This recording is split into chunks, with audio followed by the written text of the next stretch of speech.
Pinagpalang araw po sa bawat isa at gayon din po sa mga nasa online. Pinagpalang araw po sa inyo.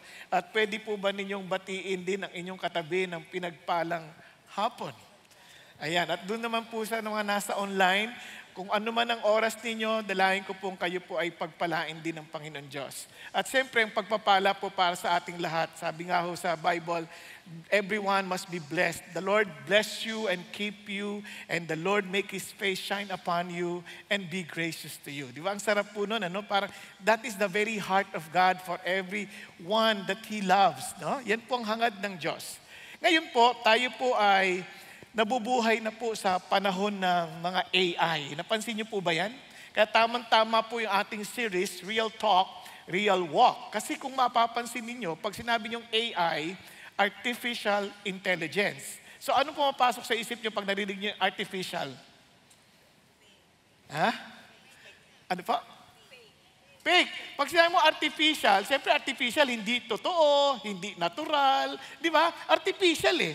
And alam niyo po ba, habang lalong gumaganda itong AI na to, lalo nag-a-advance yung technology, magugulat po kayo. Talagang sobrang galing na ho nila. Ngayon, hindi pa, medyo rough pa eh. Pero pag yan ay talagang tumindi na, some people will find their authorities sa artificial intelligence at hindi sa katotohanan ng scripture. Nakakatakot, di ba? Kaya be very careful kasi sa panahon natin ngayon, hindi lang yung mga AI, but we're already living in a world of scammers. Napansin niyo ba yan? Na parang they claim something and yet ibang-iba sa katotohanan. What I'm trying to say, sometimes the presentation and the claims they have are entirely different from the truth. Okay? So, ganun din no, sa buhay natin. Now, alam nyo ba, kahit sa mga tao ngayon, nakakatakot na kasi parang hindi mo na alam kung sino yung totoo eh. Parang doble cara na. Alam nyo na kung naiintindihan yung ibig sabihin ng doble cara? In English, two faces. Di ba? Tapos sa Tagalog, ay dalawang mukha. Sa Espanyol, doble cara. Okay ba yan? So, balik tayo dito. Mayroon pong isang mama na mag-couple sila, dumaan sila sa drive-thru. Ito yung nangyari sa Long Beach, California, pero hindi doon sa Jollibee. Pinakita ko lang yan para maintindihan nyo, nag-drive-thru sila. So bumili sila ng isang bucket ng manok at nilagay sa supot at pagdating na sa picnic area, pagbukas nila, di kain na sila ng manok. Nagulat sila na meron doong bag. Yung bag na yon, yun yung napagbentahan sa umaga. Kasi nga, parang shifting. So yung napagbentahan, nandoon din. So itong mga lalaki naman, dahil napakatapat naman niya, yung bag, binalik niya, pumunta ulit sila doon sa tindahan. Sabi niya, isinasauli ko ito. Yung panamang manager, nung nakita niya yun, talagang sobrang mahihimatay na sa tuwa. Kasi nahihimatay na nga siyang hindi niya mahanap yung pera. At nung makita na may binabalik sa kanya ng mama, nahihimatay naman sa tuwa. Di ba? Eto na. Sabi niya ganun, naku, sobrang salamat po talaga. So sobrang saya niya, sobrang salamat po talaga. So pag sabi niya ganoon, pwede po bang kuhanan ko kayo ng picture nung kasama mo, nung asawa mo kasi kailangan po natin ipakita sa local newspaper kasi kayo po ay isang bayani para sa akin. Sabi, ay wag na. Abay, pa-humble effect ha. Wag na. Sabi, sige na po, please. Tapos binulungan niya, wag na please, hindi ko to asawa eh. Asawa ng iba ito. Alam niyo yung, di ba, ganyan, yung sa mukha, parang tapat eh. Yung pala, ibang katapat. Naintindihan ninyo? Maraming ganyan. Even among Christians, ibang-iba minsan yung pinapakita na ang bait-bait, pero sa likod nila, ibang-iba. Di ba? Kahit sa minsan, sinasabi na Christian sila, paglinggo Christian, pagmamaya, pag-uwi na, iba na. Hindi kayo to yung mga umattend sa ibang service. sa 6 o'clock. At least walang katapat. So, minsan, ibang-iba hindi totoo. Parang iba yung sa bahay, iba yung sa opisina, yun ang isang malungkot na nangyayari. Kaya nga, nasabi nga nila na minsan, yung mga bata, hindi na tuloy naniniwala sa Diyos kasi sa hypocrisy minsan ng ibang tao. Now, let me just always repeat this, no? Although para sa mga parents, para sa atin, we need to be very careful that we will not cause any stumbling block to anybody. Ganun pa man, for any one of us, don't rely on people. Always put your trust on Jesus. Kasi yung tao, tao lang yan. Pag na-impyerno yan, alangan sasama ka pa. Nakuha ninyo, it's a personal encounter with Jesus. Kaya nga, napaka-importante that we need to be truthful. Kaya last week, kung naalala ninyo, if you haven't watched it, panoorin po ninyo. Kaya nga sabi natin, the true salvation, nakita natin yung yaman ng true salvation at may tamang tugon para dito. At mayroon ding resulta. Hindi yan parang, okay, alam ko na, may resulta yan. Hindi pa pwedeng ganyan lamang. Kaya naman, ngayon po, ang ating tatanungin at ating titingnan ay ito. Totoo ka ba? Are you real? Ito naman po ay test nung totoong salvation na inaangkin natin. Okay ba yan? Kasi tingnan po ninyo, maging si Pablo, kung naalala ninyo, nakita natin itong talata na to, pero gusto ko lang diinan ngayong hapon. Sabi dito, test yourself to see if you are in the faith. Kung titingnan nyo mabuti, ipinag-uutos, sabi niya, i-test mo yung sarili mo. I-test mo. Hindi masama yun kasi, okay, ako Christian na ako, tinanggap ko si Jesus. I-test mo kung tama nga. I-test mo, sabi niya, examine yourself. Di ba, exclamation point po, parang galit pa si Paul. Examine mo yung sarili mo. Parang gano'n, di ba? Kasi kung ine-express niya, parang ganyan niya dinidiinan. Examine mo inuutos niya yun. Examine mo yan. Parang ganyan, di ba? Parang, kumbaga sa ano, yung ano. At tinignan ko na, tingnan mo talaga. I-check mo ng mabuti. Baka magkamali tayo. Yun ang sasabi niya. Examine yourself. At hindi mo ba nakikita sa iyong sarili that Jesus Christ is in you? Hindi mo nakikita. Unless indeed, sabi niya, maliban na lamang na hindi ka pumasa sa test. Okay, gusto niyo bang i-test natin ang sarili natin ngayon? Ulitin ko ha, test yourself. Huwag yung katabi mo. I-test mo sarili. Huwag yung nanay at tatay mo. Huwag yung kapatid mo. Huwag yung kapitbahay. You test yourself. Okay ba yan? Pakisabi sa katabi mo, I will test myself today. Okay? Itetest ko. At ikaw ang testigo. Now, gusto ko lang maintindihan ninyo. If you want to pass the test, please, help yourself. Huwag kayo madistract ng kung ano-ano. Yung iba sa inyo, tingin ng tingin sa cellphone. Hindi masama kung yan ang Bible ninyo. Ang masama, tingin kayo ng message, wala naman dumarating. Ang tawag dyan, addiction. Na-addict ka na, tingin na, walang message. Walang mawawala sa'yo kung, at least, itodo mo yung sarili mo. Naunawaan natin, yung iba mas malala. Nanonood na ng K-drama. Sa cellphone. Lalo na mga magulang. Dinala nyo na rin lang naman yung anak ninyo, nakikinig kayo, huwag nyo sabihin sa anak nyo, makinig ka na lang, ito, cellphone, para wag mo ko istorbohin. Huwag! Anong kino-communicate mo? Yung message na yan, pang matanda lang. Pag malapit ng mamatay. Ikaw bata ka pa, hindi mo pa kailangan to. Kaya maglaro ka lang muna dyan. Mali! Tandaan ninyo, bata pa lang nakikinig na, natututo. May kinentong sa inyo si Ryan, di ba? Si Ryan na naging founder ng Ryan Wells, doon sa Canada, 12 years old lamang. Dahil nung 6 years old, na-challenge siya, tumulong. Nakuha? O kaya sabihin mo sa katabi mo, makinig ka. Wag mo siyang tulugan. Okay? Okay tayo? Thank you Okay, so tingnan nyo, bakit importante ito? Tingnan nyo pakinggan nyo mabuti, bakit importante? Si John, sabi niya, Beloved, huwag kayong maniwala sa lahat ng espiritu. Subalit, subukin ninyo yung mga espiritu na yan to see whether they are, tingnan nyo kung talaga bang sila'y galing sa Diyos. Dahil naglipa na ang mga buhuwad na propeta sa mundo. Ang naglipa na. Parang sabi niya, imagine nyo, dati pang panahon pa ni John yan. Panahon pa nila Pablo. Di lalo na ngayon. Kaya dapat nating itinetest palagi. Don't you, huwag kayo masyado nakatingin sa preacher.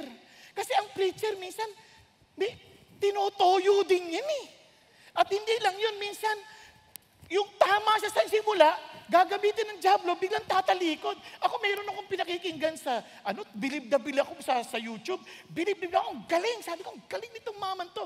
Nagulat ako, iba na pinaniniwalaan. Sa kung nangyari, parang nagulat ako. So, I have no choice, kundi tigilan ko rin pakikinig sa kanya. Kasi I need to check. Kaya alam ko, dahil alam ko yung Bible ko. Alam ko yung pinaniniwalaan ko. Because I keep on testing. Kaya importante yan na we have to ask. Ang problema pa naman, kaya kung sinasabi yan, minsan yung teacher parang tama yung sinasabi, pero may halong hindi tama. Kaya may tama. Naintindihan ninyo? Hello? Kaya nga sa Acts 17:11, tinetest nila, si Pablo na yun, tinetest nila, ini-examine ng scripture kung totoo yung sinasabi. Kasi alam nyo, ito mga kasabihan, ang gaganda. Bigyan ko example. I don't care how much you know, as long as I know how much you care. Ganda, di ba? Tama ba? Ang ganda, pero hindi yan Christian. Ang Christian ganito, I don't care if you don't care, as long as I care, because I love God. Amen? Iba ito. I will only give my respect to those who deserve it. Come on. You honor your parents whether they deserve it or not because it is commanded by God. Nakuha niyo yung difference? Minsan kasi hindi na natin pinag-iisipan basta, ang galing ng preacher na yan Hindi totoo. Checkin mo, pag-iisipan mo. Naalala ko, there was a time, hinahangaan ko rin preacher, sabi niya, sometimes God brings us to something that we cannot, it's beyond us. Sabi niya, it's beyond us. In order for us to trust God. Sabi ng Bible, no temptation has overtaken you, which is not common to man. But God is faithful that He will not let you be tempted beyond your strength. So bakit maganda yung sinabi, seemingly, wow, ang galing. He will give us beyond our capacity. No, the Lord will never contradict His word. Are you following? Kaya you better test. Naintindihan po? Pakisabi mo ulit sa katabi mo, i-testingin mo Ang lalim mo mag-isip Iba na yung isip, ganun ka na. Testingin natin ng sabay-sabay. So, paano? So, isipin niyo mabuti ito. Ito ngayon si John, nakakatuwa, siya na mismo ang nagsabi. Sabi niya, you test. Sabi niya, itong sinulat ko ngayon sa iyong liham, I write these things, sabi niya, itong mga sinulat, I have written to you who believe in the name of the Son of God. Sabi niya, so that you may know that you have what? Eternal life. Sinulat ko to para malaman mo na meron kang buhay na walang hanggan. Sino daw? Yung mga nananampalataya sa anak ng Diyos. So, ibig sabihin, yung kanyang sulat ay patungkol sa pagpapatibay kung ikaw nga ay may buhay na walang hanggan o wala. Meaning, even kung ikaw ba may true salvation o wala. So, ibabatay natin sa liham niya. Medyo mahaba yung liham, pero pipilitin natin kunin lamang yung mga 3 bagay na importante nating malaman sa ngayon. Okay lang? Tapos, pag uwi nyo, basahin nyo ulit. Okay lang tayo? Basahin nyo ulit para matest natin. At saka, mas magandang minamaster natin yung sinusulat. Tingnan nyo, sabi niya sa sulat niya, sa simula pa lang. Mula pa sa simula, diba? Sabi ganon, narinig namin at nakita namin ng aming mga mata. Tiningnan namin at hinawakan ng aming mga kamay. So sabi niya, testigo kami rito. Hindi ito katang-isip lamang, hindi ito pinasa ko. Sabi niya gano'n, patungkol sa salita ng buhay. Sabi niya, at yung buhay na ito, nagpakita. Sabi niya, at nakita namin, pinapatotoo namin, at ipinapahayag namin ang buhay na walang hanggan, nakasama ng Ama at nagpakita sa amin. So doon pala makikita mo yung buhay na walang hanggan ay higit po sa mahabang panahon. Ito ay persona. Naku, kasi nagpakita sa amin, nakasama namin, di ba? O tuloy tayo. Sabi niya, yung nakita namin at narinig, pinapahayag namin sa inyo para kayo ay magkaroon ng fellowship sa amin.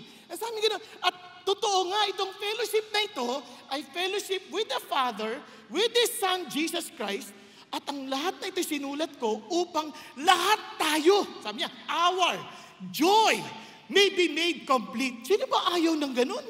Sino sa inyo ayaw niyong maging masaya kayong totoo? Diba? Kasi maraming kasihan dito, huwad na huwad eh. Pag nandiyan ka, saya-saya, pag isa na, ewan ko ba kung bakit type kita. Talaga ka naman pangit. Ganun, di ba? Parang ang lungkot mo na naman, di ba? Naintindihan niyo sabihin? Hello? Kaya minsan titignan mo yan, parang Pag magkarami kang kasama, masaya. Pag mag-isa ka, ang lungkot-lungkot mo. Pag nanonood ka, saya-saya. Pag ikaw na lang talaga mag-isa, ang lungkot-lungkot mo. Kaya sabi niya, sumama ka at maiintindihan mo yung totoong buhay. Kasi yung buhay na ito, nakasama namin. Testigo ako dito. Are you following? That is exactly the very essence of the letter of John. Kaya tingnan natin ngayon yung mga bahagi na yan. So, sa ating pag-uusap, itetest natin yung salvation. Based on the letters of John. Test of true salvation. Anong test? One, yung test of right believing, yung tamang pananampalataya, at tamang pahayag ng pananampalataya, at test of righteous living, ito ay pag-test na malaman natin, ako ba'y nabubuhay sa katwiran, di ba? At test of real loving. Tama ba, totoo ba itong pag-ibig na aking nararamdaman? Kasi hindi to, beyond ito sa ating mga pakiramdam. May katotohanan ng pag-ibig. Are you following? Now, so iyon pong ating titingnan. So tingnan natin ulit. Balik tayo. Simulan natin sa test of right believing. Sabi niya, whoever believes that Jesus is the Christ is born of God. Lahat ng naniniwala na si Jesus ang Kristo. Nakuha niyo ba? Ang Kristo ay ipinanganak sa Diyos. And whoever loves the Father, loves the child, born of Him. So nandun pa lang, makikita mo na kaagad yung dalawang test kaagad. Yung loving at saka yung sabi niya, kapag talagang mahal mo ang Ama, mamahalin mo yung anak na pinanganak sa Kanya. Ngayon, tanong, are you born of God? So, anong ibig sabihin yan? Sabi niya, whoever believes that Jesus is the Christ, pinaniniwalaan mo si Jesus yung Kristo. Mami, papaliwanag ko ha. Balik muna tayo dito. Bakit kamo?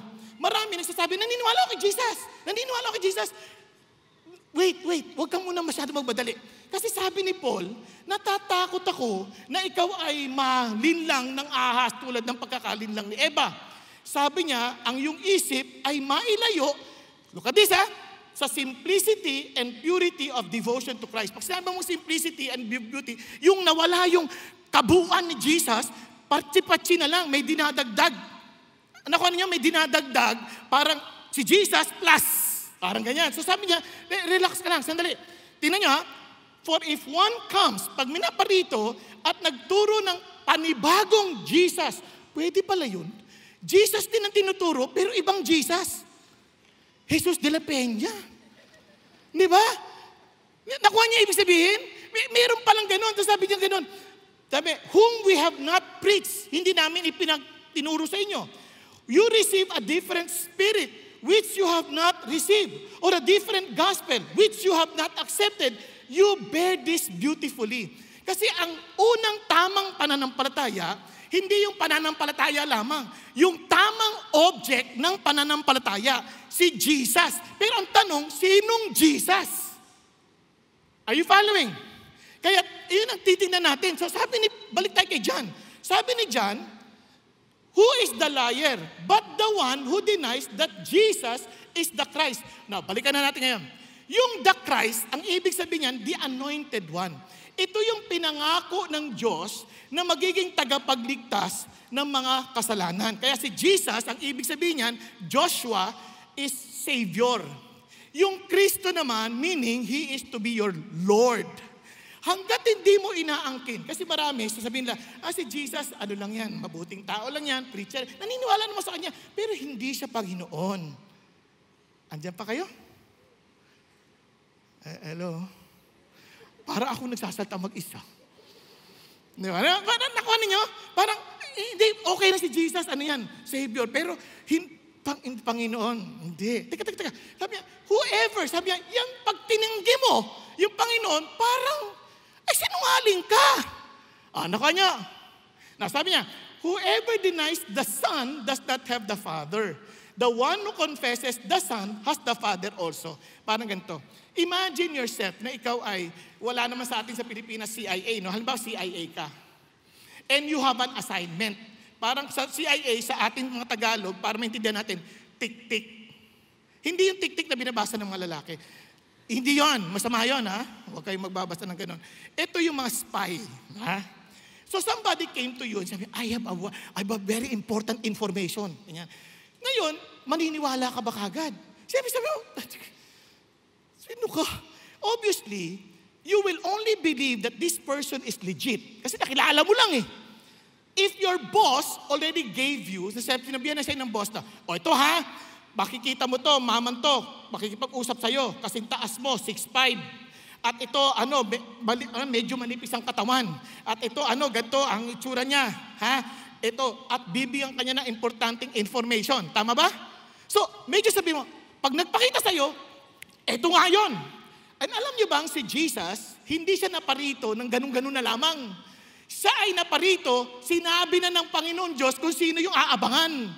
Bibigyan ko lang ng sample, tingnan nyo. Ano sinabi? Nababasa nyo ba? Sobrang liit no? Pero parang pikit na pikit kayo, parang tinititigan nyo talaga eh. Okay, so, sabi niya, ito ang palatandaan. He would be conceived of a virgin. Ang magpapanganak sa kanya, hindi makikipagtalik pa sa lalaki. Wala pang pakikipagtalik sa lalaki, mabubuntis siya. Amazing, no? At siya ay mapapanganak sa bayan ng Bethlehem. At siya ay darating eksakto 483 years after the decree was issued to allow the Jewish people to rebuild the walls of their besieged city. At magpapagaling siya ng mga bulag at mga bingi. Ay, tama ba ako? O tama, bingi. Tama to. Deaf, bingi, no? Mute ang pipi. Tama? Okay, good. Now, present himself as Messiah by humbly riding into Jerusalem on a donkey. Apa, totoo to. Yung alam niyo yung panahon ng palaspas. Okay. Be betrayed for 30 pieces of silver. Be unfairly judged and condemned to die. Be abandoned by his disciples. Be rejected by his own people. Nakuha ninyo? Sabi yan, be crucified and as an offering for our sins and be raised from the dead. Wow! Binigyan na kagad ng Diyos in advance ng mga issues na dapat pa na. Kaya sabi ni Peter Stoner, kapag 8 pa lang dyan sa prophecies, out of the 100 prophecies about Jesus Christ, yung 8 matupad lang, sobrang imposible na. Ang probability is 1 to 10, 17 zeros. Are you following?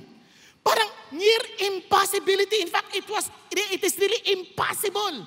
Kaya sabi niya, wow! Yan, nangyari kay Jesus. Kaya sabi niya, alam mo na siya yung totoo. Hindi pa pwede sabihin, ako yung Kristo. Pinanganak ko sa Pampanga.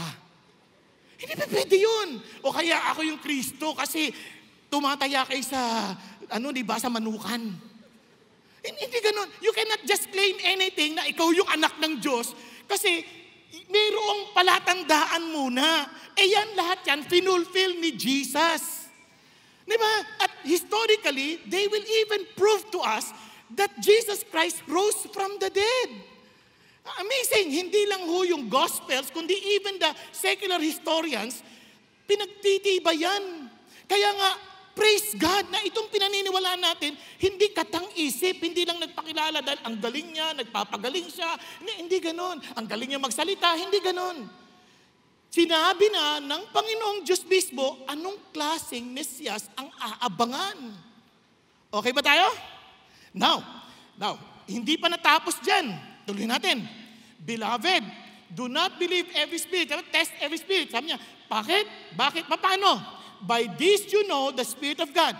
Every spirit that confesses that Jesus Christ has come in the flesh is from God. Ito kasi problema. Sabi niya, yung iba naniniwala, sige, galing siya kay God. Talagang siya yun. Pero hindi siya naging tao. Kasi pag naging tao siya, magiging makasalanan na siya. Kaya itong Jesus na to, hindi pwedeng Diyos lang. Naging tao siya, kaya nga, He has come in the flesh from God. Nakukuha ninyo? Thank you. Diba? Bakit kamo? Kasi ulitin ko may mga nagpipreach na yung Jesus hindi nagkatawang tao. Ngayon naman, meron din nagpipreach na sinasabi, si Jesus naman, tao lang. Dilitong-lito na sila. Papakita ko naman sa inyo to. Paano nangyari yan? Tingnan nyo, sabi niya. And every spirit that does not confess Jesus is not from God. Di naman siya.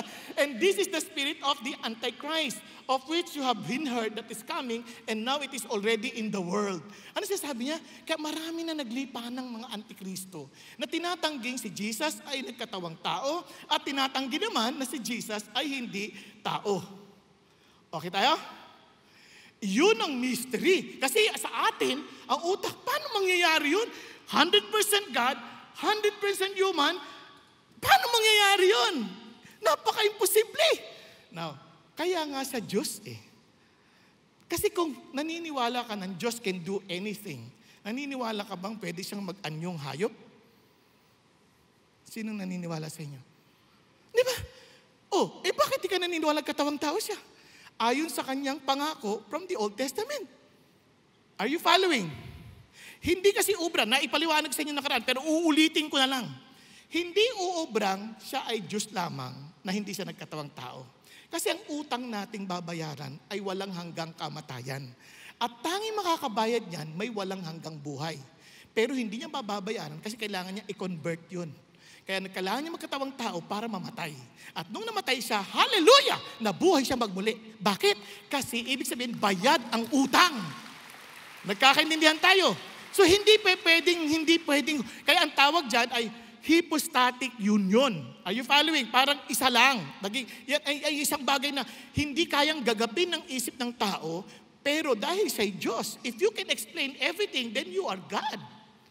Nagkakaintindihan po? Balik na tayo dito. Kasi sabi niya, therefore whoever confesses that Jesus is the Son of God, or referring now to Jesus as the Son of God, sa John, if you read the Gospel of John, yung Son of God is claiming equality with God. And sabi niya, God abides in Him and He in God. Are you following? Wow! Equal pa siya kay God ngayon. Panibago na naman. Kasi iba naman niniwala, okay, Diyos siya, pero lower God. Pag lower God, ay hindi na one God yun in 3 person.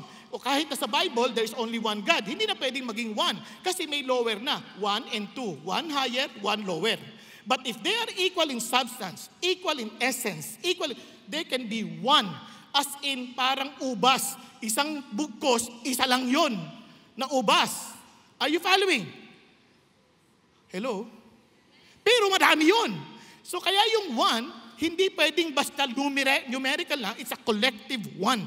Kaya nga, hindi lang basta nananampalataya ka, kailangan tama yung pinananampalatayaan mo. Kasi ang demonyo naniniwala din ha. Pero, tandaan nyo ha, naniniwala siya, nanginginig pa, pero hindi siya sa Panginoon Diyos. Demonyo yun. Kaya ito, yung paniniwala, if I believe that He is the Son of God, then if I believe that He is God, now listen, anong klaseng attitude meron tayo? Kaya ano yung claim ni Jesus? When you say, I believe and I receive, you also receive what He claims to be. Kaya ito po, bibigyan ko lang example. He claims that He is God. He claims that nobody can go to the Father except through Him. Wala na ibang paraan. Hindi CCF, hindi anumang beast o anumang CF yan, o anumang grupo yan. Only Jesus can bring us to the Father. Now, ano ba sabi niya? He made Himself equal with God. Basahin niyo lang po, picturean niyo, i-check niyo sa Bible mamaya. He claimed that whoever saw Him saw the Father. When He was given the opportunity to correct the people, treating Him as if He were God, kasi sumasamba sila sa Kanya. He never did, as in He never corrected them. He claimed to have descended from heaven. No, just to show you, He claimed to have the power to raise Himself from the dead. He claimed to be replacing the temple, which was the place known as God's presence and the forgiveness of sin. He claimed to share glory with God before the world existed. No? Grabe, He claimed to be sent from heaven. He claimed to be perfectly sinless. Yung claim si Jesus, mind-boggling. Now listen, ito yung challenge. Ang ganda na sinabi ni C.S. Lewis.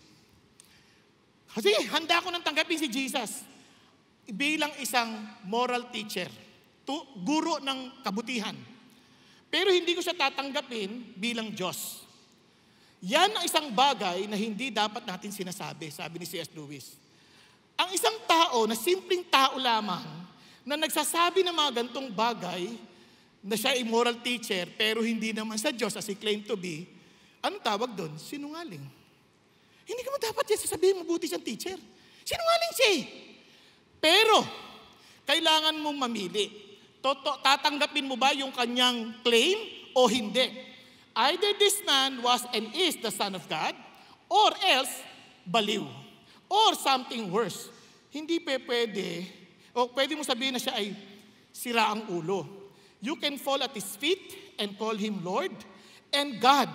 But let us not come with any patronizing nonsense about His being a great human teacher, and He has not left that open to us.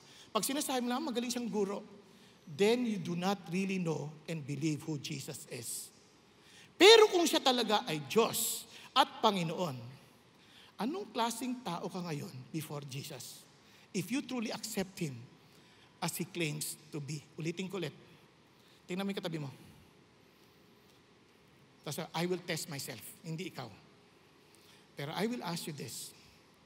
Anong pagtatrato mo kay Jesus? How do you really treat Him? Do you really see Him as your Lord, as your God, and your Savior? Tingnan niyo sabi ni Jesus sa Luke, "Why do you call me Lord, Lord, and do not do what I say?" Pag-isipan niyo mabuti. Marami sa atin, we keep on saying, si Jesus, Panginoon ko. Simple action, simple question. Ilan sa inyo nagdi-disciple? Tingnan nyo, ilan? Ang layo, no? Now, I'm not saying na hindi ka pa nag-disciple, hindi ka Christian. Pero at least, ang utak mo is going towards that direction because He commanded us, go and make disciples of all nations. Tama ba? Hello? Tingnan sabi niya, all authority has been given to me in heaven and on earth. Ano sinasabi niya? If you do believe my authority, if you accept my authority, go therefore and make disciples. Nakuha ninyo?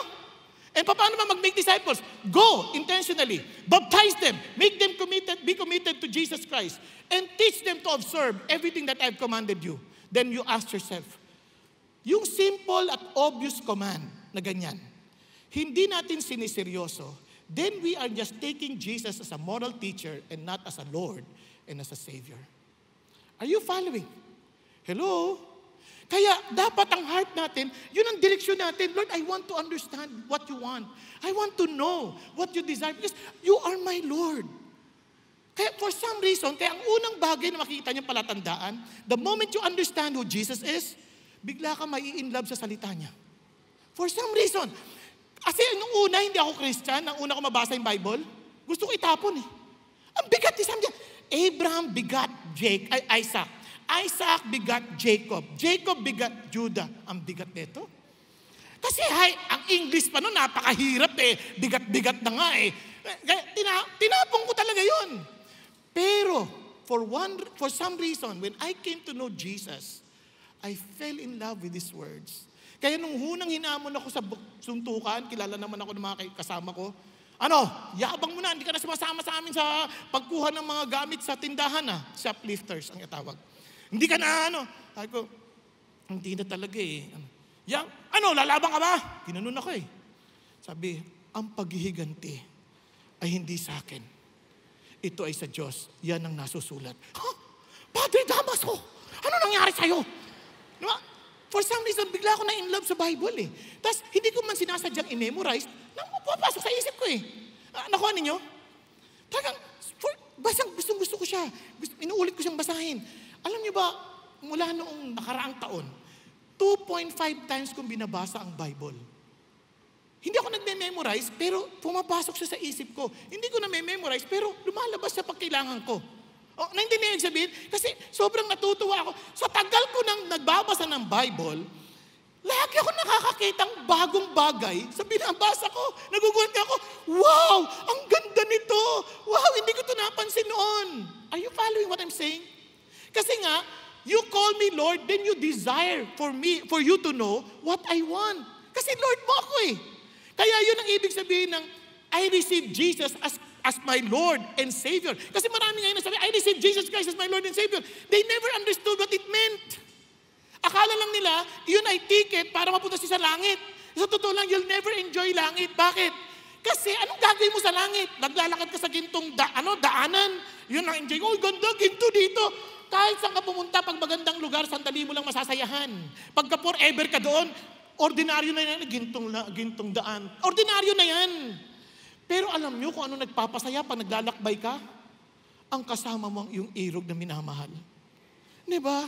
Tingnan mo ang ganda ng mga tanawin. Diba? Kung napunta ka halimbawa sa ibang, ang ganda ng tanawin to. Meron din yan sa atin sa Pilipinas.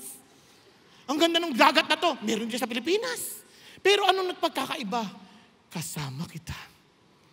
Di ba pagkasama kita, nalilimot ko ang lahat. And that is exactly what it means to be a Christian. It is a love relationship with God, being the bride of Christ and Christ as our groom.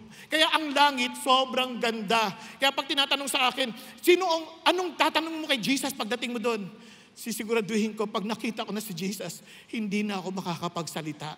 Naalala ko si Job, ang dami niyang tanong. Nung nakita niya si God, sabi niya, I repent in dust and ashes because of the beauty of God. You just don't understand. Once you see the Bible, doon pa lang ito, foretaste pa lang ito.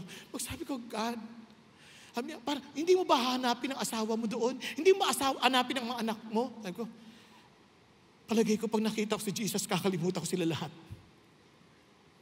Bigla ang saya ng mga babae. Makakalimutan ko na asawa ko. Hindi. Sa sobrang pagmamahal mo kay Jesus, wala ka nang maaalala. Nakuha niyo ibig sabihin, hindi dahil na nagkaroon ka ng amnesia, kundi sa sobrang, ewan ko kung naranasan nyo na yung parang nakalimutan. Naalala nyo nung magkasintahan pala yung mag-asawa? Nakalimutan lang nagko-commute sila. Minsan nakaabang na gano'n, hawak-hawak pa sa baywang. Nag-aabang ng jeep. Naubos na yung mga jeep, di pa sila nakakasakay. Nakakalimutan lang uuwi sila. Naalala nyo, nandun kayo sa jeep? Ewan ko kung naranasan nyo kasi nag-jeep lang ako nung hindi ako mayamang tao. Nakasakay kang ganyan, tapos yung lalaki nakaganyan sa may ng driver ganyan. Tapos yung babae nandito. Nakalimutan lang nasa jeep sila. Hello? Parang katulad na naranasan nyo. Nakalimutan nyo nasa CCF kayo. Natutulog na lang kayo basta-basta. Yung ganyan. Parang you just enjoyed. Nakuha ninyo? And that is exactly yung parang, wow, I just want to be with Jesus. Are you following? Kaya nga, kasabi ng Lord, tingnan nyo ha, everyone, look at the words, everyone who comes to me and hears my words and acts on them, I will show you whom he is like. He is like a man building on a house, who dug deep and laid foundation on the rock. And when a flood occurred, the torrent burst against that house and could not shake it because it had been well built. Ano siya sabi niya? Yung pundasyon ng buhay mo, nakapundasyon na kay Jesus. That's the start of real eternity. And that's the start of a real life. Nagkakaintindihan? Kanina po, as I was doing my quiet time, I read something like, sabi po doon sa aside from the Bible, meron po ako nabasa ng libro. Sabi po doon, babasahin ko na lang kasi nakalimutan ko eh. Nakalimutan ko yung pangalan niya. Sorry. Dumadaan na din ako sa kang senior moments. Malapit na kasi. Konting panahon na lang, like 10 years. Joke lang. Wala si tsura. Mukha ka ng dati ka pang senior. Now, ito ang pangalan niya. Sabi niya, ang pangalan niya po ay, lumabas ka naman. Come on. Minsan ng Diablo nakikailam din. Pero wag kami ang pag-alala, mas makapangyarihan si Lord. Okay, sabi niya rito, si Roland Hill, talaga sobrang ginamit siya ng Diyos. At the age of 89, na he was about to die, nag-preach pa siya. Sabi, ito yung part of the preaching. Brethren, time passes very quickly. We're now beginning a new year, which of us will be alive when the year is concluded? Sabi niya, the days of my pilgrimage must be nearly ended. Kasi feeling niya na mamamatay na siya. But my dear brethren, we never begin to live till we live to God. I remember once seeing an old man. I suppose he must have 70 or 80 years of age. And I asked him how old he was. And he looked at me for a time and faltered in his voice, and the tears trickling down his cheeks, says he, I am 2 years old. Naiiyak pa. Sabi niya, 2 years old? Sir, says he, till a little time ago, I lived the life of a dead man. I never knew what life till I met with the life which is hid with Christ in God. Kaya yung mga na kay Kristo, doon mo palang mabibilang yung edad mo. Tama ba? Kaya doon mo, kasi He is life. Jesus is life. So yung edad mo, kaya ito yung sinasabi ng Lord, that if you confess, it's very personal. Hindi to corporate, na if we confess, no. That if you confess with your mouth, Jesus as Lord, hindi lang basta Jesus, kundi as Lord, and believe in your heart that God raised Him from the dead, you will be saved. Kasi naniniwala ka, buhay siya, hindi siya patay, kasama ko siya.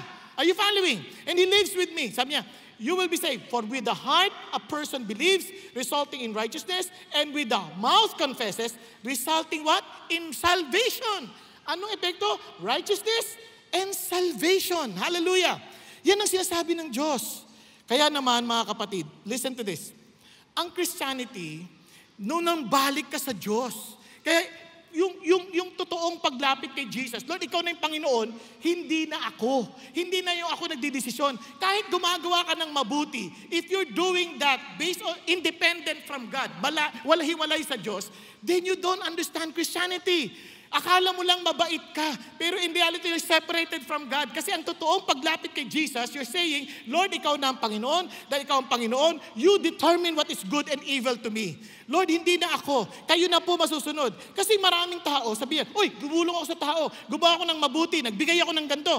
Pero para kanino? Minsan para sa kanilang sarili. Naalala niyo si Martha? Si Martha, she was preparing food for whom? For Jesus. And yet, nung bandang huli, nagalit na. She was already doing it for herself to prove to Jesus that she loves Him. Pero yung sabi ni Jesus, mali ka, Martha. Alam naman ni Jesus yun eh. Pero this time, she was doing it for her significance, not for the Lord. Di ba minsan ganun din na nangyayari sa atin? We do something, hindi naman para naglilingkod tayo. Hindi naman minsan para sa atin eh, kundi para na lang sa karoon tayo ng sense of significance. Hindi tayo dahil magkaroon ng totoong expression ng ating pag-ibig kay Jesus. Hello? Alam mo, nagugulat ako, may mga ushers tayo, nakakatuwa. Alam mo, wala silang, talagang nakafocus sa Lord eh. Napansin niyo ba pag pumapasok kayo, may bumabati niyo, hi, pinagpalang araw para sa inyo. Panoorin niyo, bilangin niyo ang sasagot. Pinagpalang araw din sa iyo. Yung iba? Di ba? Ang taray ng dating. Naintindihan sabihin? Parang, wow.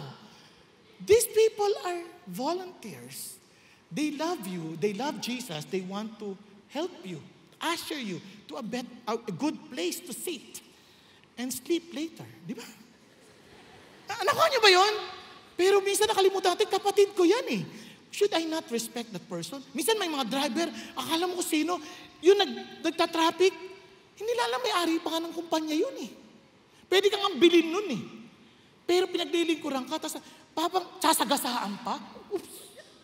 Ano kala niya? Matador? Oh, hindi sila matador.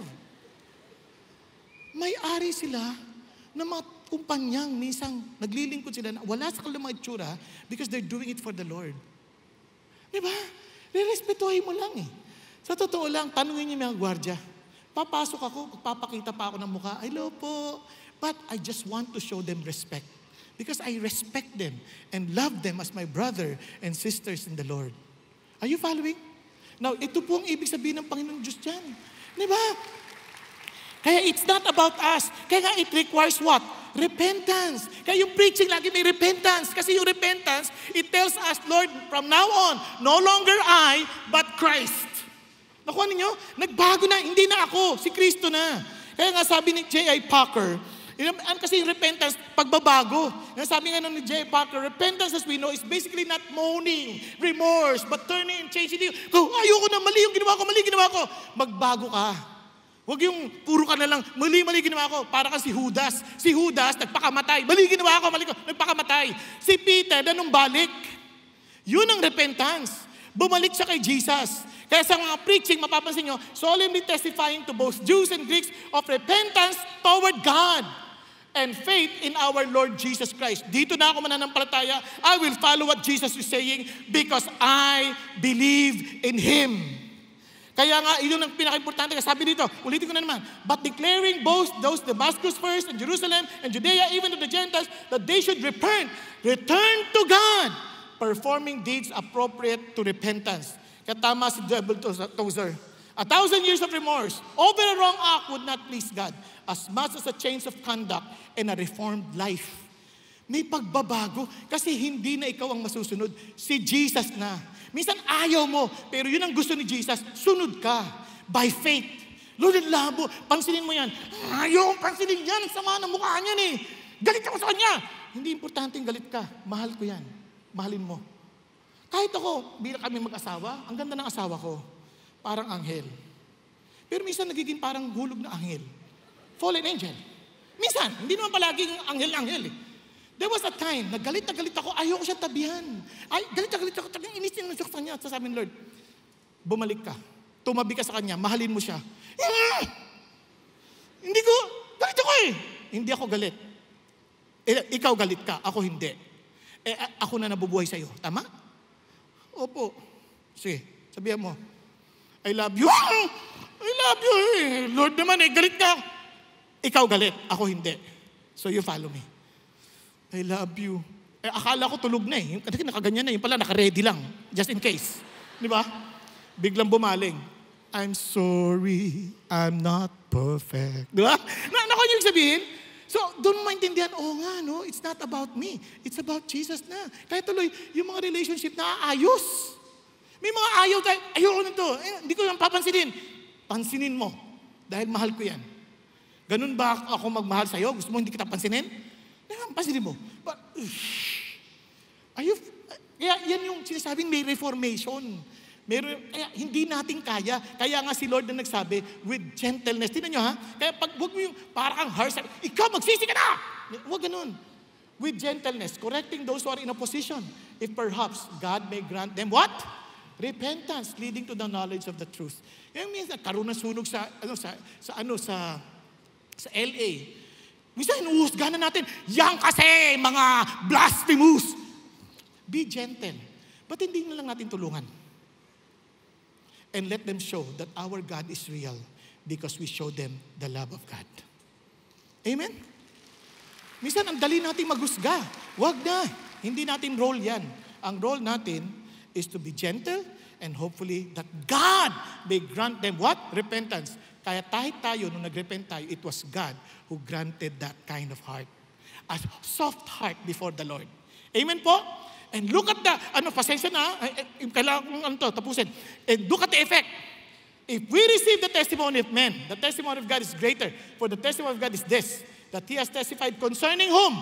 His Son. May patotoo ang Diyos Ama para sa kanyang anak. And the one who believes in the Son of God has the testimony in himself. The one who does not believe God has made him a liar because he has not believed in the testimony that God has given concerning His Son. Ano may testimony niya sa kanyang anak? And the testimony is this. Ito yung patotoo. God has given us what? Eternal life. And this life is in His Son. Hindi mo makukuha eternal life nang wala yung anak. Nasa anak yung buhay na walang hanggan. And he who has the Son has the life. And who does not have the Son of God does not have life. Kung wala kang anak, wala kang Jesus Christ, wala kang buhay na walang hanggan. Nakuha niyo po, kung hindi si Jesus ang Panginoon mo, wala kang buhay na walang hanggan.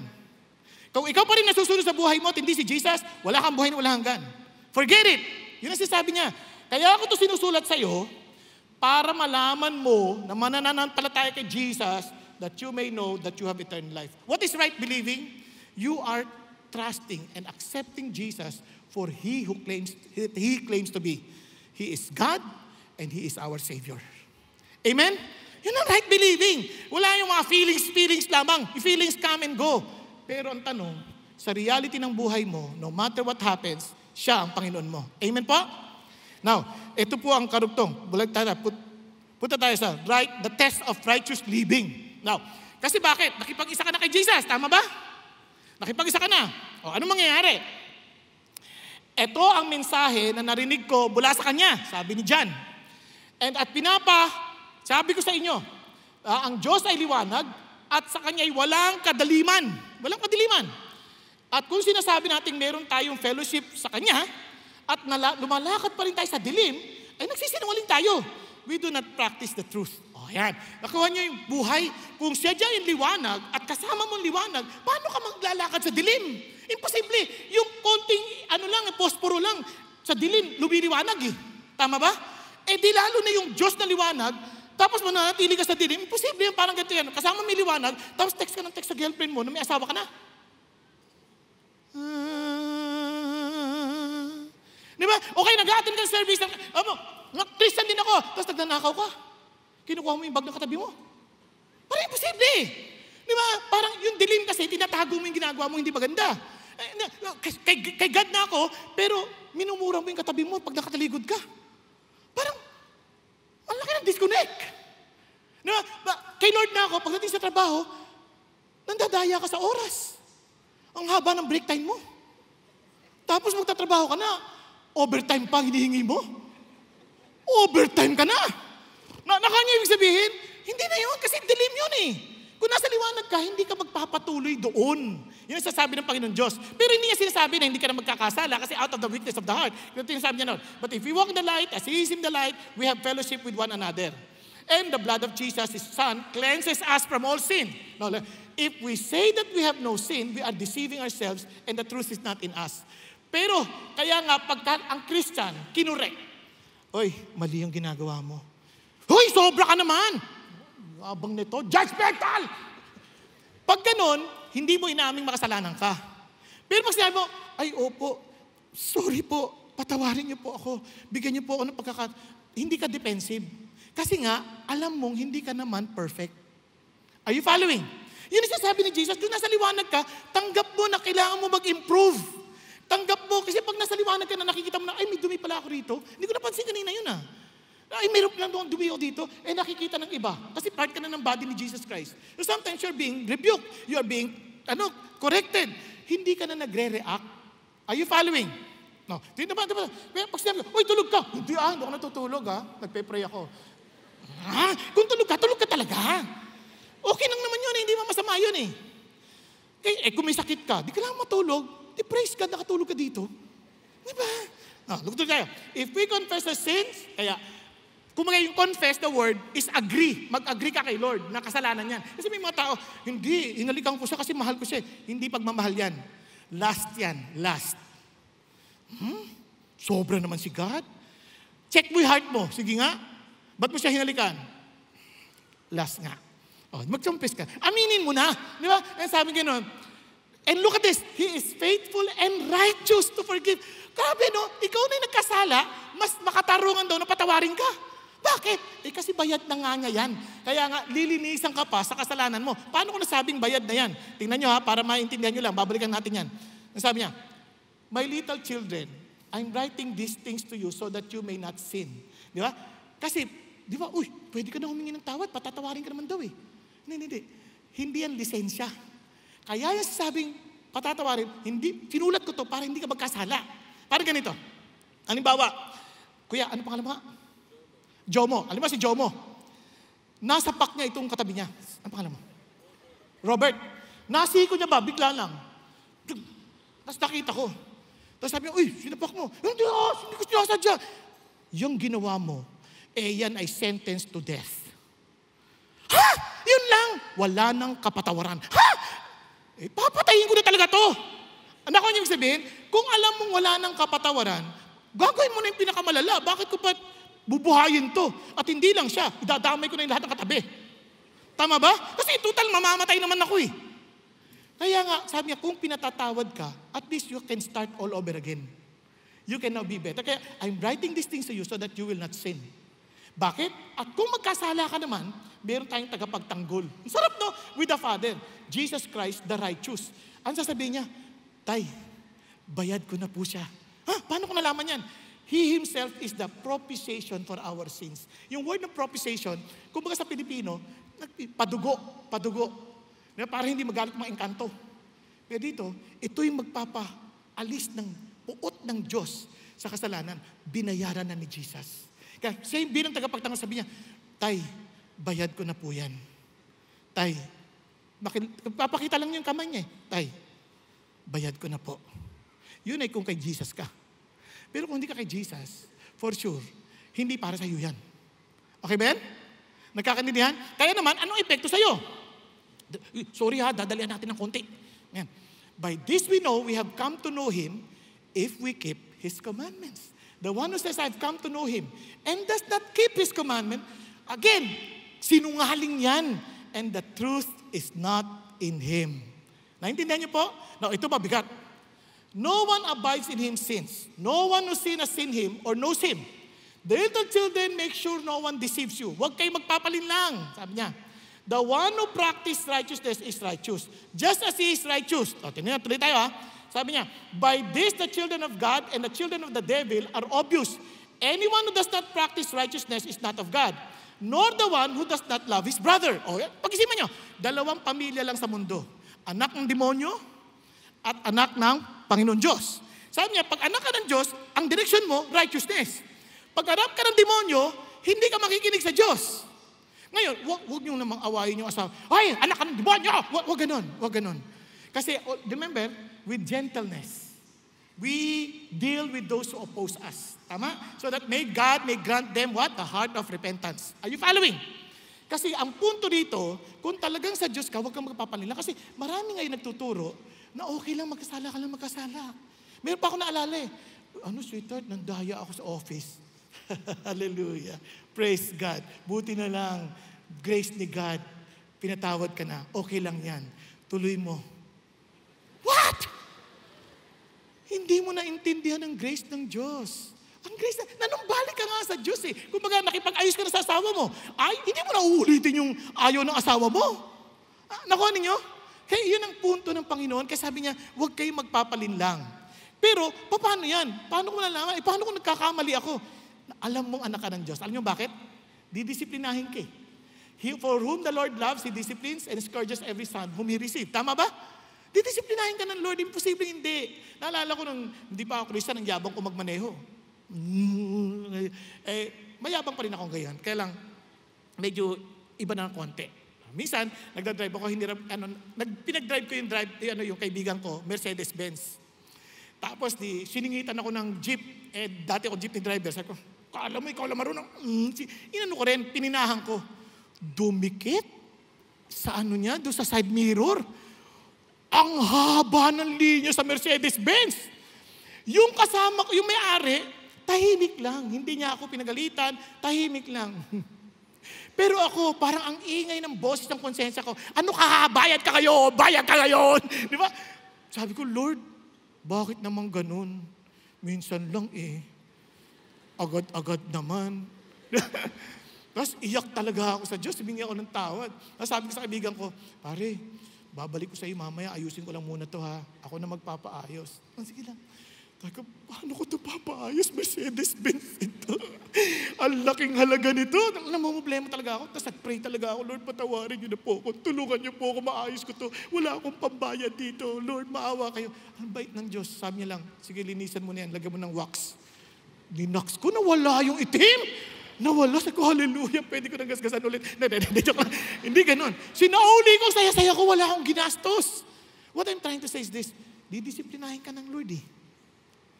Minsan nga sabi ng asawa ko sa akin, yabang-yabang mo. Alam mo, pinag-pray, hindi ka magkakapera. Ang tagal, wala akong pera. Disiplinahin lang. Bakit? Sabi sa kanya, pareho na tayo, walang pera. Maawa ka na, patamarin mo na ako. Ako yung sabihin. Kasi ang Diyos nagdidisiplina pag mahal ka eh. Kasi tingnan nyo, kayo ba? Ako, anak nyo, hindi ko didisiplinahin. Papabayaan ko lang yan. Hindi ko ba anak yan eh. Pero dahil anak ka, didisiplinahin ka. Sabi niya, it is for this that you endure. God deals with you as with sons. For what son is there whom this father does not discipline? But if you are without discipline, of which shall become partakers, then you are illegitimate children. Kapag di ka dinisiplina ng Lord, gawa ka ng kasalanan, umuunlad ka pa, kabahang ka. Kabahang ka. Bakit? Baka pinasasaya na ang buhay mo dito sa lupa para pag sa impyerno, sulit ka. Ano ka nyo? Kaya sabi ng Lord, tingnan nyo, for they discipline us for a short time, as seemed best to them, but He disciplines us for our good, so that we may share His holiness. All discipline for the moment seems not to be joyful. Totoo yan. Hindi masaya. So, yet to those who have been trained by it, afterwards, it yields the peaceful fruit of righteousness. Kaya ang buhay ng Kristiyano, lagi nagre-repent eh. Lord, patawarin niyo po ako. Lagi na siya nagre-repent. Kasi nga, hindi ka magre-repent dahil sa mga nakikita mong pagbabago kailangan mangyari sa'yo, hindi ka na mag-grow. Ayun, nanintindihan po? Kaya ang Christianity, alam niyang makasalanan siya, but he can easily come to his Father because hindi naman magbabago yung relationship eh. Parang ganito, yung mga anak ko, minsan, mababait yan, mga anghel yan eh. Pero hindi din sila laging tama. Minsan, nakakainis din sila. Pero pag nainis sila sa akin, siyempre hindi kami mag-uusap. Yung fellowship namin na break, pero yung relationship hindi magbabago. Tama? Kaya naman, babalik at babalik pa rin kayo. Kasi pamilya ko yan eh. Are you following? Ganon din sa Panginoon Diyos. didisiplinahin ka ng Lord, parang ang layo ni Lord. Lord, ba't parang layo mo? But the moment you realize what's causing the barrier, you will repent. And the fellowship is being restored. Amen? Praise God. And now, finally, hallelujah. The real test, real love. Loving, real loving. Bakit ko real loving? Tingnan nyo. Beloved, let us love one another. For love is from God. And everyone who is loved is born of God and knows God. The one who does not love does not know God, for God is love. Alam nyo, nakakalungkot, no? Minsan mga Christians, they claim to be Christians, pero pagka nagkagalit sila at hindi sila nagkaintindihan, hindi na sila magbabatian. Ano lang, yung dating close, biglang magiging civil na lang. Tapos wala na. Bakit? Ayaw na nilang magmahal. Kasi ang opposite ng love, hindi naman hatred eh. Indifference. Yung apathy na tinawag. Apathy, ganyan. Apathy yun. Apathy yun. Iba yun. Yung apathy, yung wala kang pakialam. Diba yung sabi sa 1 John chapter 3, yung parang alam mong gutom, hindi mo tinulungan, wala kang pakialam eh. Wala kang pagmamahal. Ibig sabihin, yun ang opposite ng gano'n. Kasi sabi ng Lord, minsan, hindi mo pinapansin, pag kinakausap ka, hindi mo inintindi, kasi nga wala ka ng quote-unquote pagmamahal.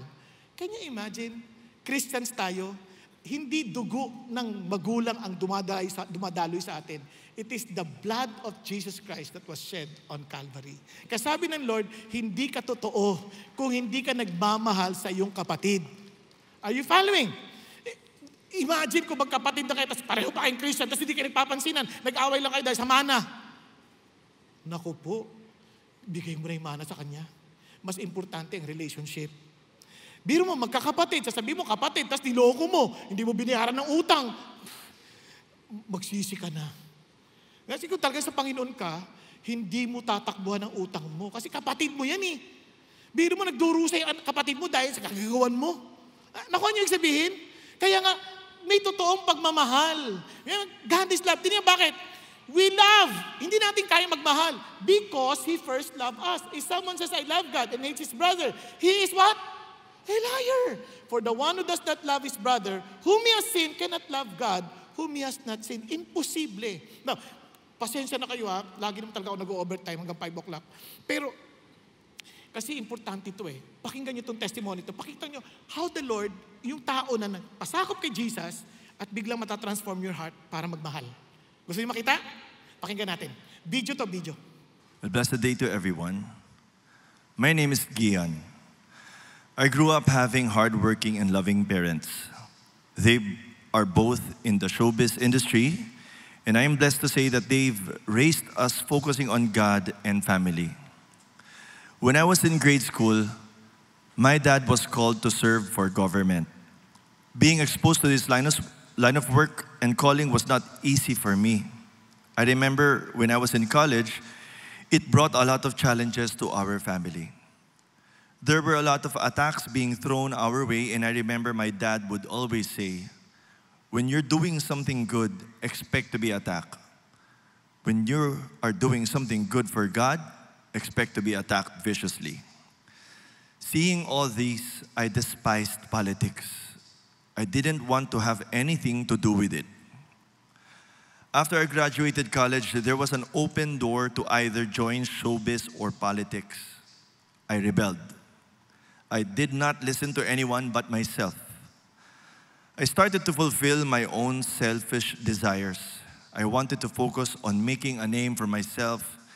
I made my own plans and pursued becoming a recording artist.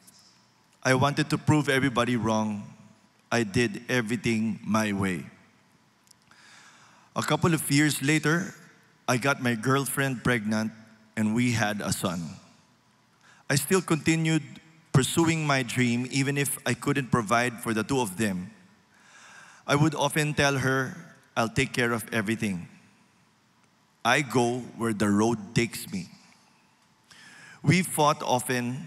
I got into bad vices. I gave into the ways of the world, all the while thinking it would help me escape my growing depression.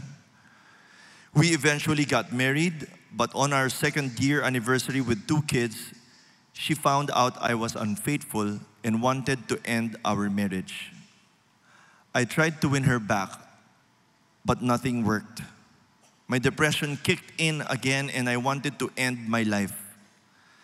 Both times, my wife stopped me. On my last attempt, I decided to call my cousin Oyo. I confided in him and said, ito na yata ang ending ko. But he led me to God. I told him if his God is real, then I want to know who his God is. That night, he took me to his Bible study group. And I met the pastor who was mentoring him. I will never forget what the pastor told me. If you want to fix your relationship with your wife, you have to have a relationship with God. And it all starts with faith. It's not a religion, it's a relationship. He continued on to say that he doesn't know how long it's going to take to fix my situation.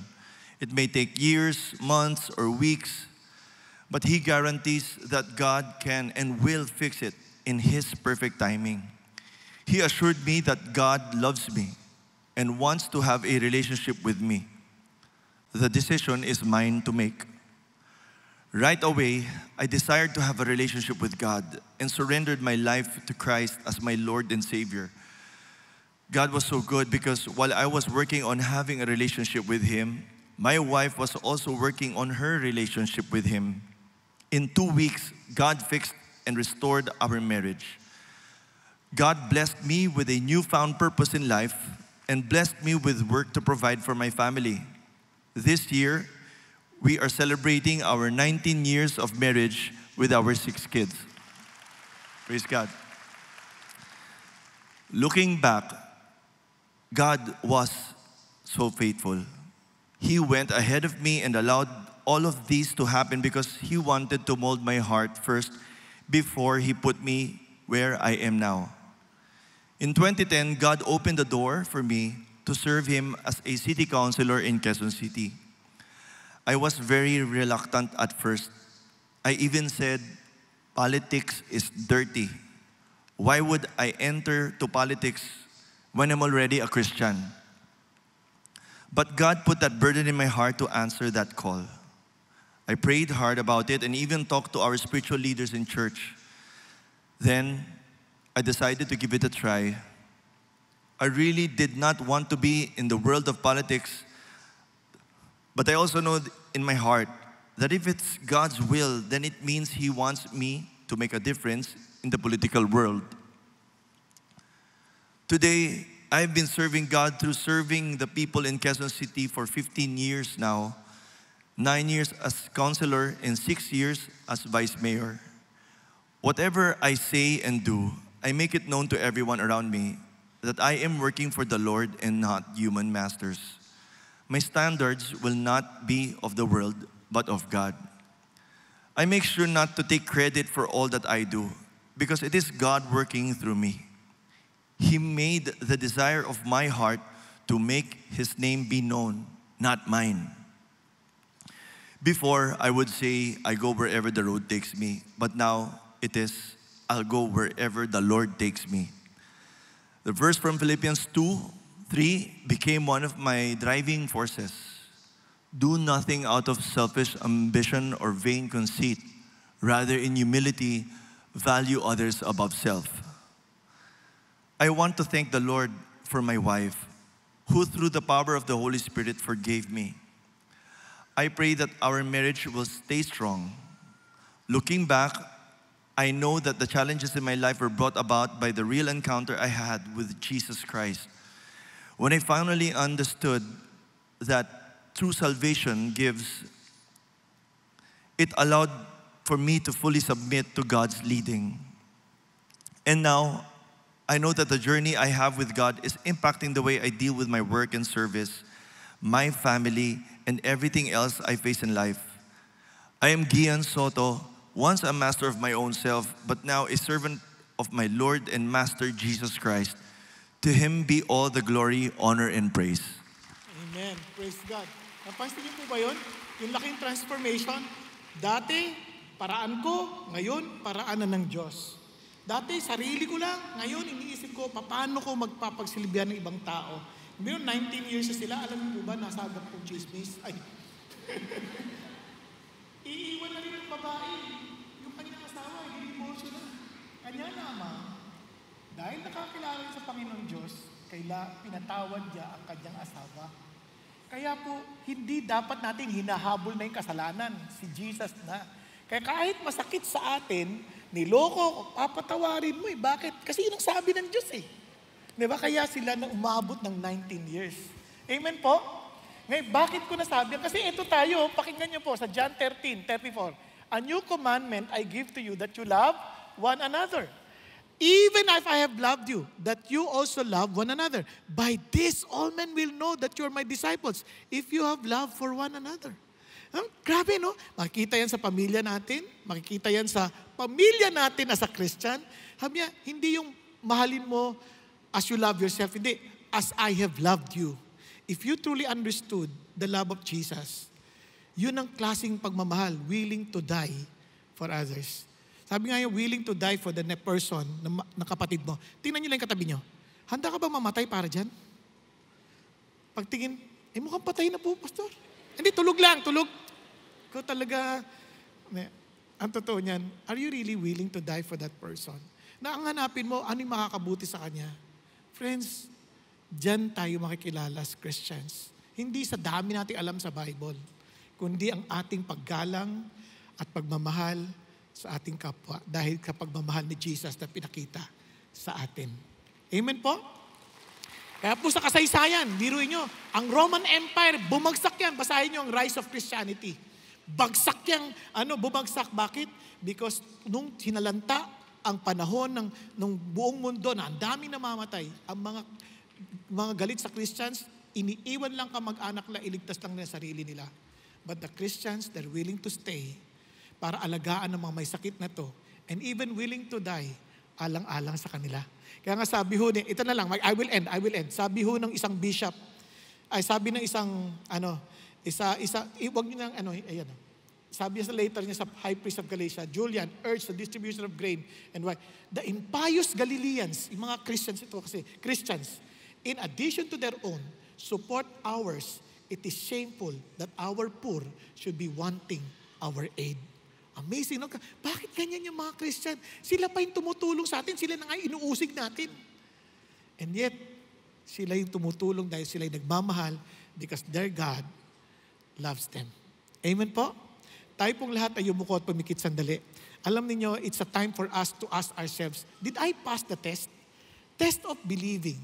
Talaga bang si Jesus ang aking Panginoon at tagapagligtas? Na I can honestly say, siya na talaga yung desisyon niya na. At kung sakaling magkamali ako, praise God, nakakabalik ako sa Kanya.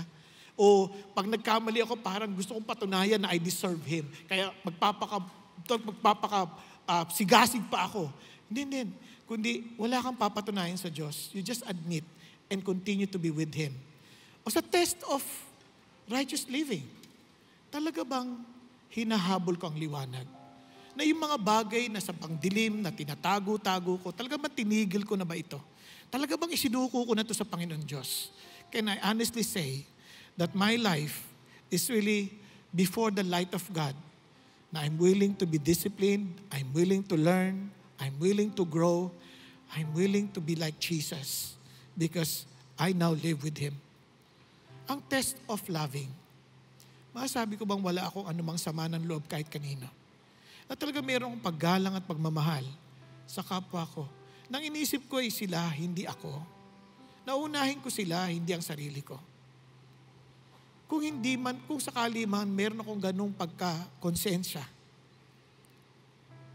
Alam mong nasa Panginoon ka kasi hihingi mo ito ng tawad sa Kanya.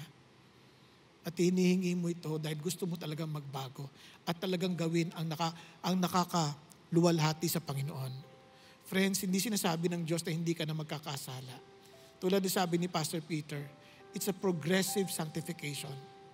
Habang ikaw ay lumalago sa Panginoon, ika'y nililinis niya at nagiging kawangis ka ni Kristo Jesus.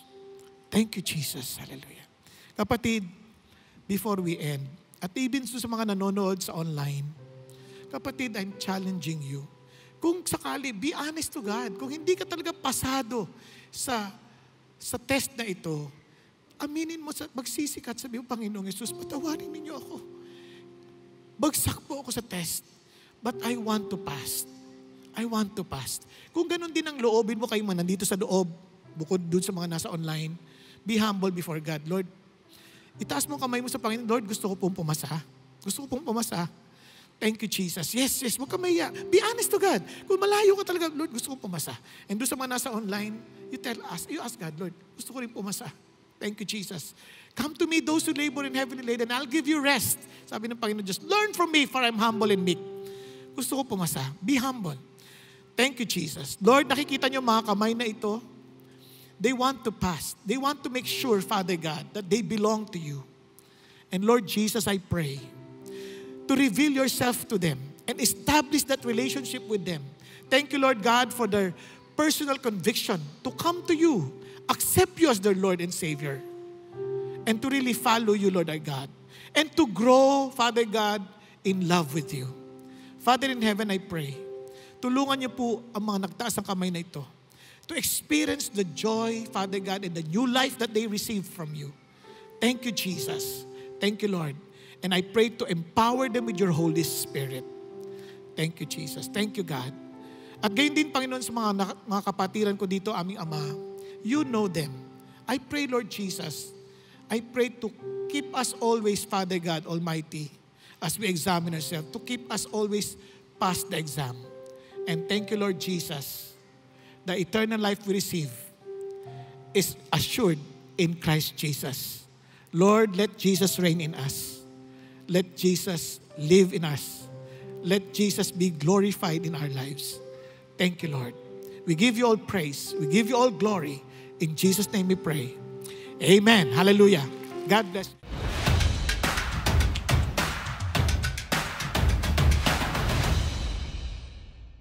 Magandang araw, CCF family. Welcome to Sunday Fast Track, where you ask real-life questions and we give you biblical truths. Ako po si Gerald Orgasan mula sa Live Production Ministry at kasama po natin ang atin pong speaker na si Pastor Bong Saking upang sagutin ang ilan sa inyong mga katanungan. Magandang araw po, Pastor Bong. Magandang araw din sa'yo. Kamusta po kayo? Mabuti naman.